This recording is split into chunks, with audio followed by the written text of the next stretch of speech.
Hi everyone, I'm back again with a short video on syllables. So what actually is a syllable?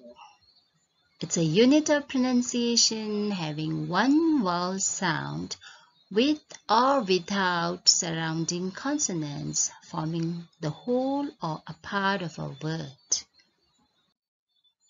Syllable count. So how do you count the number of syllables in a word? So, the number of times you hear a vowel sound in a word is equal to the number of syllables in that word.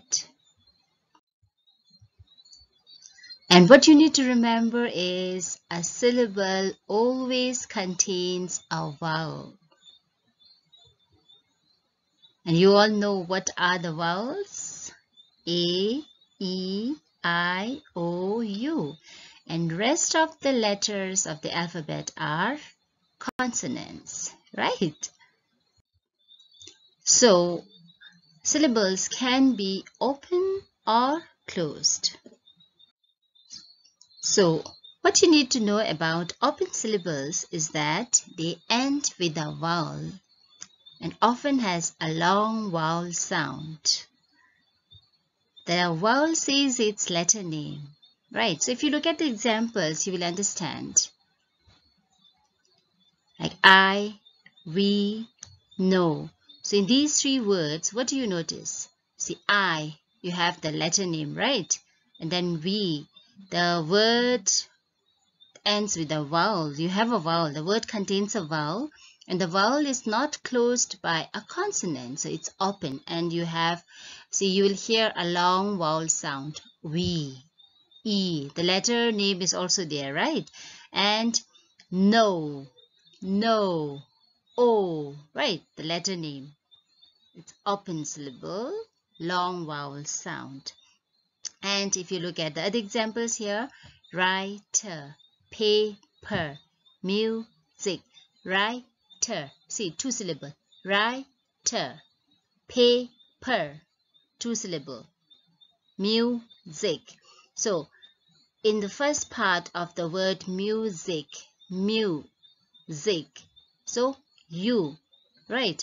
Open syllable because it's not closed by a consonant, mu. So, you can hear the letter name as well, right? You, music, paper. So, two syllabic words. So, let's see what closed syllable means.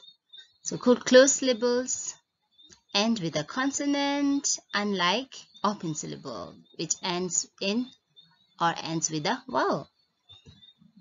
The vowel makes a short sound, unlike the open syllables where the vowels make long sound, right? Long vowel sound. And the examples, pen, kid. So what do you notice? Pen. The vowel E is closed by a consonant N, and the vowel I in kid is closed by a consonant D. Pen, kid. So the sound you hear is different, right? Pen. It does not say its letter name. The E says eh, pen. Kid. It's not the letter name I, but E, kid, because it's closed by a consonant, and so the sound produced is short. The vowel produces short sound. So if you look at the example, the two syllabic words, right? Pencil. So if you just break the word pencil, what do you find? Pen. The vowel E is closed by N. And in the second part, sil is closed in the second part of the word sil. The vowel I is closed by L, the consonant L, pencil. In the same way, tablet, magnet. So these are examples of closed syllables. So it is very important for you to identify whether the syllable is a closed or open, because this would help you to spell a word. How do you read a word? Right. So that's all for today. I'll be back again with another video on syllables. Thank you.